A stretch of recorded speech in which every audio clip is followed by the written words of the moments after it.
Comics, they sit there needing to be colored, but you can't seem to find the time, or you don't know how. If it is the second one, I can help.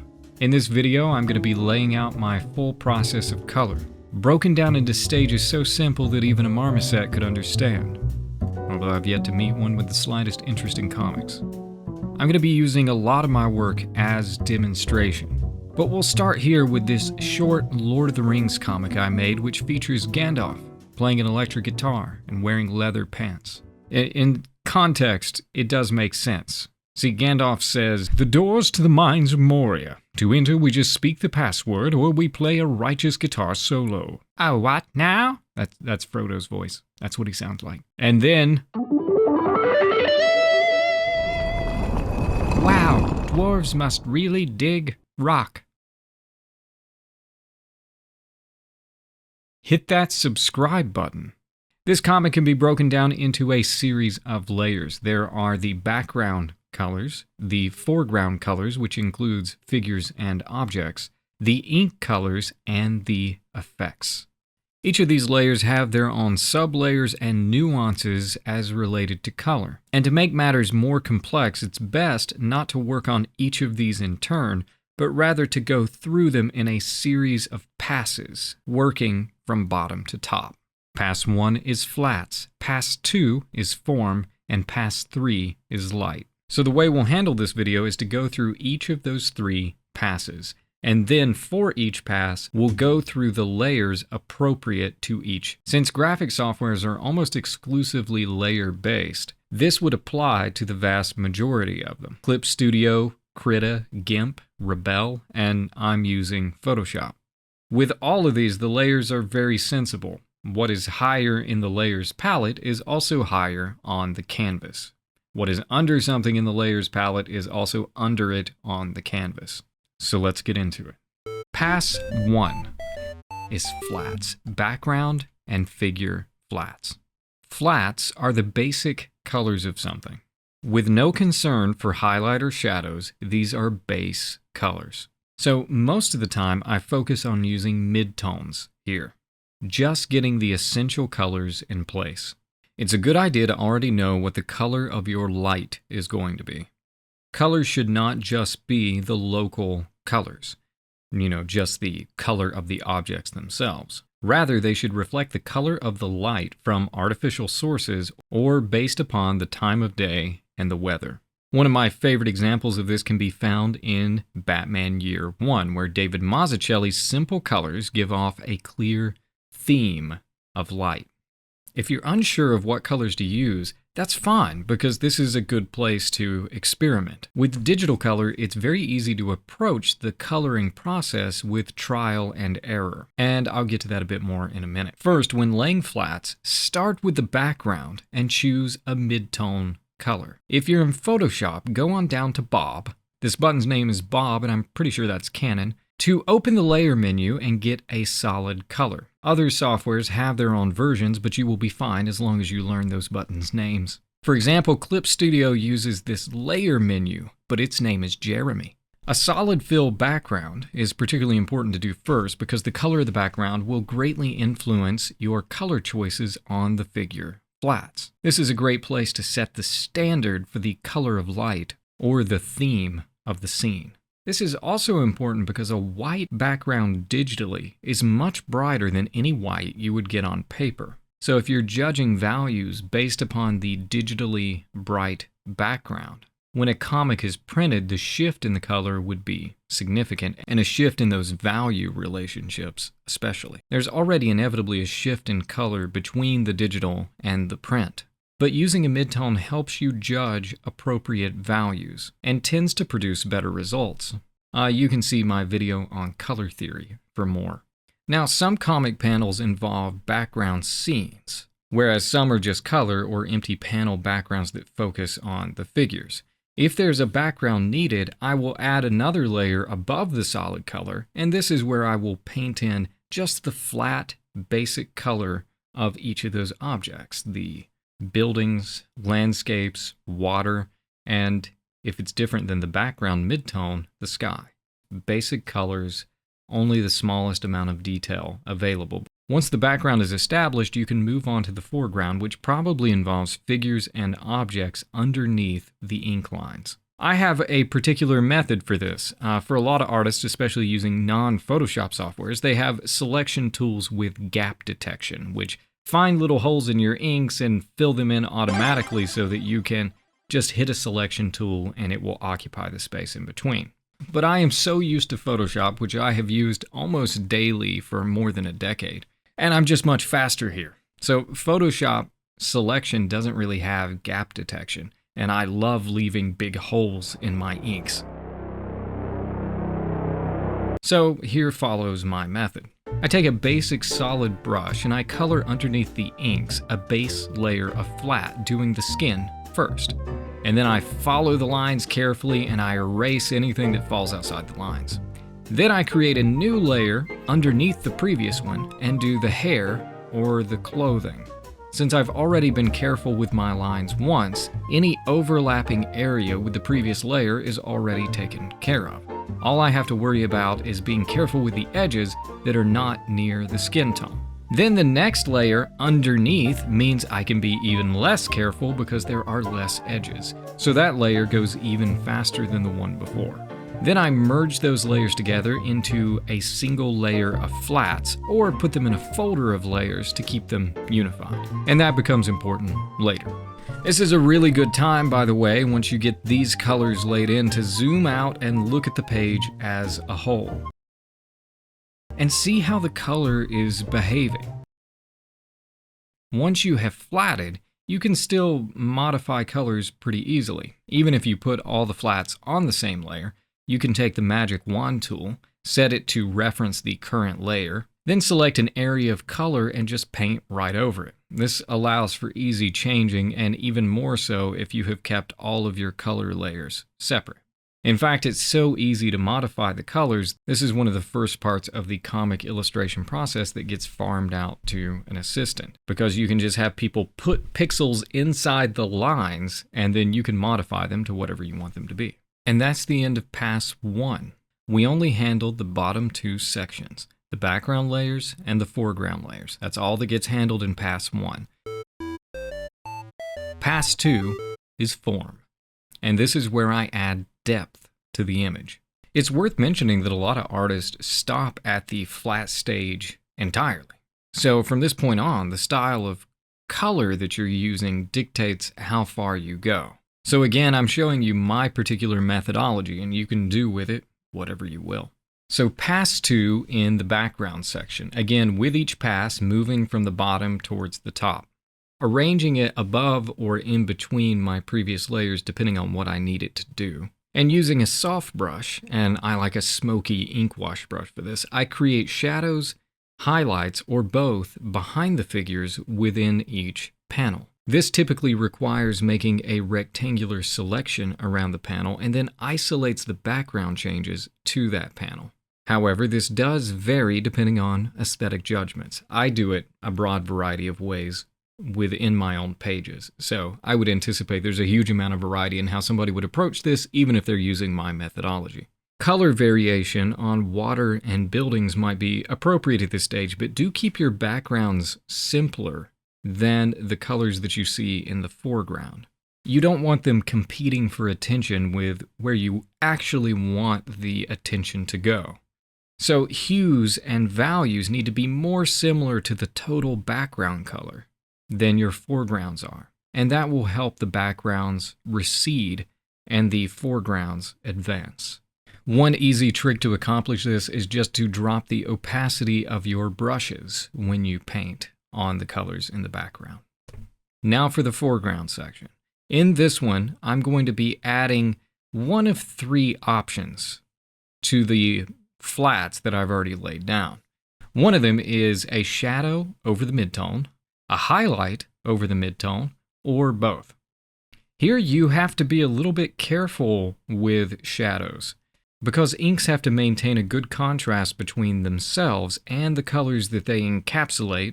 It's easy to overdo it and have the color edge too close to the inks and muddy the contrast. So if I'm starting with a mid-tone bed of colors, as I already have, And I ink the way that I tend to, which has an emphasis on shadow as opposed to just contour. You can see my inking video for more info on that. I'm usually going to go with option 2, just a highlight over the mid-tone colors. However, this is variable. It might change depending on the lighting conditions of a given scene. And an important note here, do keep any shadow or highlight colors that you add on a separate layer.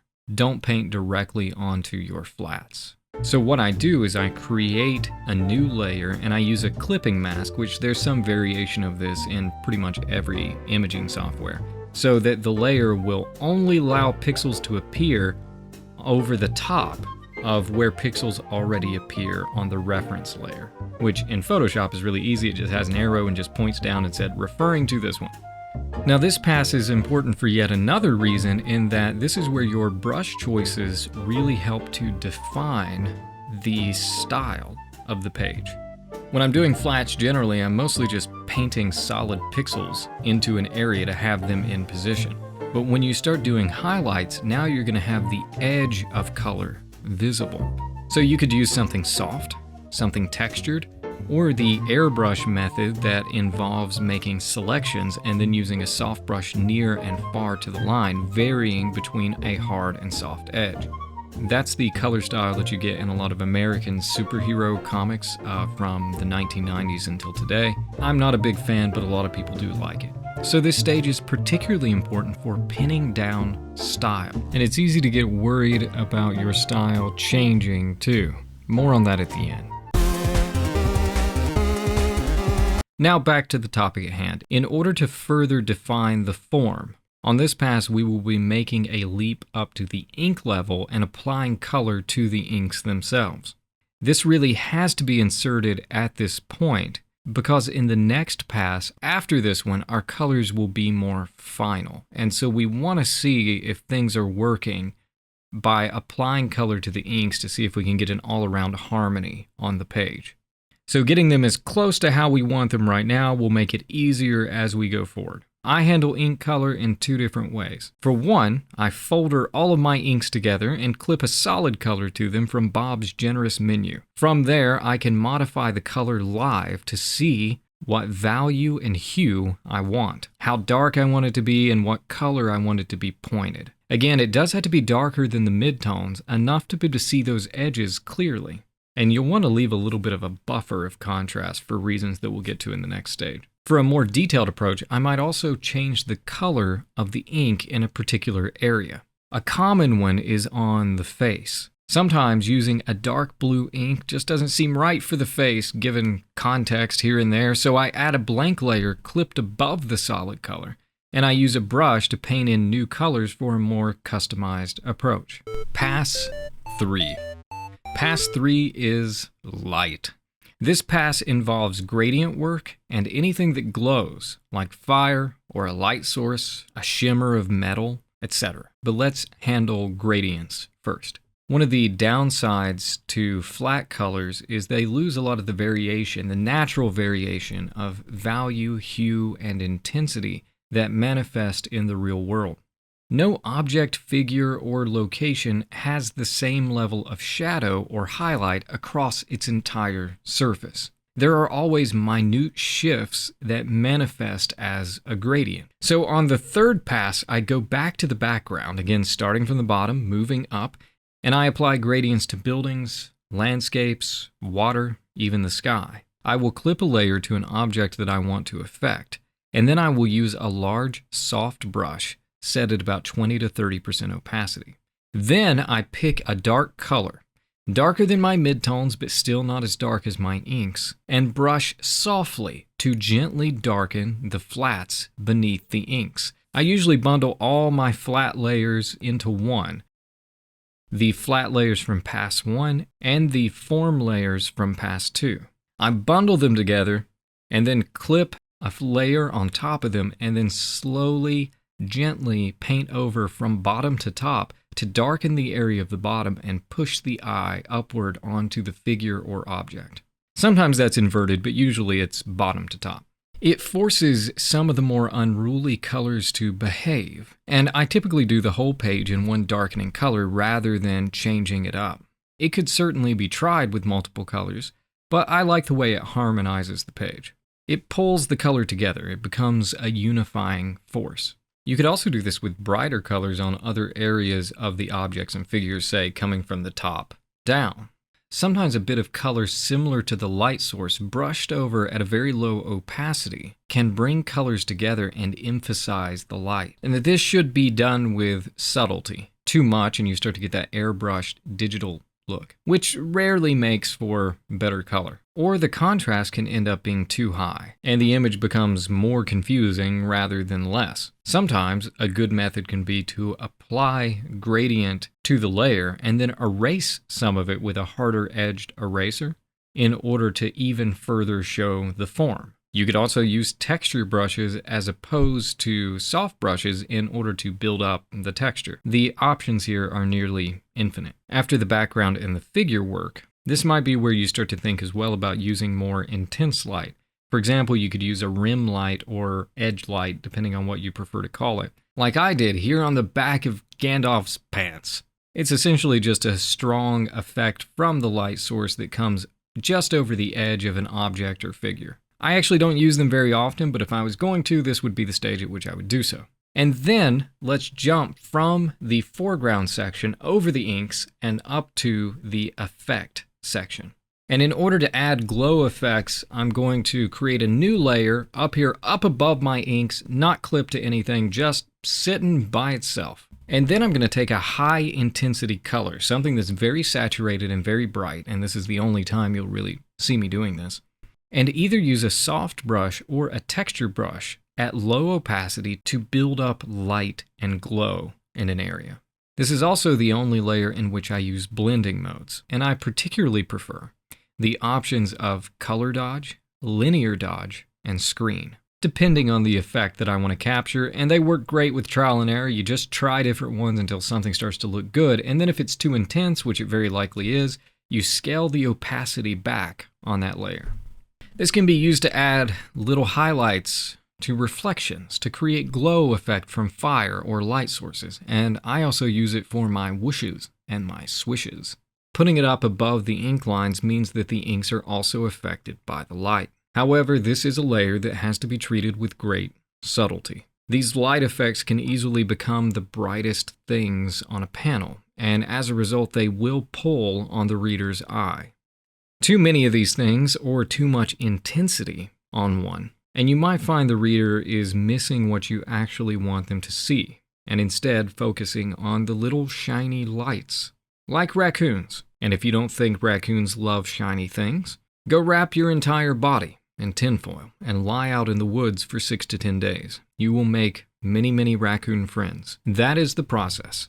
But I want to add a couple of extra warnings and or tips, so don't go away just yet. Stick around. And first, like the video and subscribe. Then comment and tell me which software is better for color. Are you into the weird realistic paint ones like Art Rage and Rebel? Do you use Microsoft Paint because it's always been there for you, even in the bad times? And also, I'm selling Theseus books at a discount right now for the Christmas season. You can buy them on my website, link in the description, because it's Greek mythology and adventure and comedy. Thank you. Okay, now for the final pieces. One way to get around a very digital look is to add texture. You can get paper textures from all kinds of sources, and there's some nice free ones on websites like Unsplash that are completely royalty free. You can use them for various things, although do read the fine print whenever you download something. However, if you want to make something entirely your own, you can generate a basic texture in Photoshop rather easily. And you can probably do this in other softwares as well. You press Bob and you get another solid color, set it to black, right click on the name of that layer or control click if you're a Mackie person, and then rasterize it, and then go up to the filter menu, add noise, and then you create noise, put that on top of it, and then you take that layer and you set it to a blending mode like color dodge. And then drop the opacity so you don't burn your eyes from their sockets. But it's actually a pretty good method, it just makes the file size gigantic. Which then makes it where you have to put a white solid color at the top of your layers palette and hide everything when you save it so it will drop the file size by 40%. And yes, that does actually work. And why? I will never truly understand, even if someone tells me in the comments. Sorry to interrupt the video, this is Jordan from the future. It occurred to me, people are going to think that I'm talking about saving out a JPEG or something as completely white, which of course that would make the file size smaller, but I'm talking about project files, specifically a Photoshop file, a PSD. If you put white at the top of it, it drops the overall size when you store that file. Just wanted to clear that up. Sounded like I was crazy when I watched the video back. You can return to the past. Also, when you are having a comic printed, as I mentioned before, there will be a color shift. To minimize that shift, stay away from using colors that are in the far right upper corner of the color picker. Except for when you do a glow effect, because that actually changes the color when you use a blending mode, and you can always reduce the opacity to lessen it. But for your flats and for your form layers, avoid that upper right-hand corner. Ease inward towards the middle and soften those colors up. They're going to be much more likely to print the way that you have intended them to. Check that your software has a gamut warning like Photoshop, which will usually show you colors that are unlikely to print properly. When printing, color almost always gets a little darker, so you may want to boost the light a little bit beyond your comfort prior to sending it off for print, using something like a curves layer or a basic brightness option. Just a little bump up should be enough. Experiment with color. Digital color gives us a unique opportunity to do trial and error, to see if colors go together, to see if they harmonize with each other. That's a great opportunity to learn what works and what doesn't, and the best way to do that is just by trying something, just by experimenting.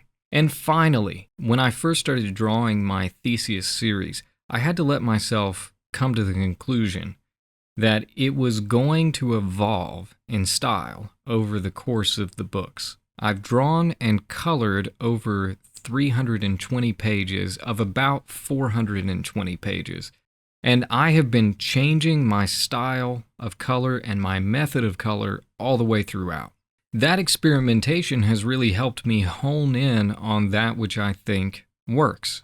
But I also just experiment now to try new ideas, even though I'm pretty comfortable with the process that I've established. If you're starting a series or a book, be prepared to see your style evolve throughout the course of it, and don't think of that as something you need to necessarily fix. So that's the process. Those are final tips, and I hope you enjoyed this. Let me know other videos you'd like to see, and I'm going to continue this series on comicking one video at a time. See you in the next one.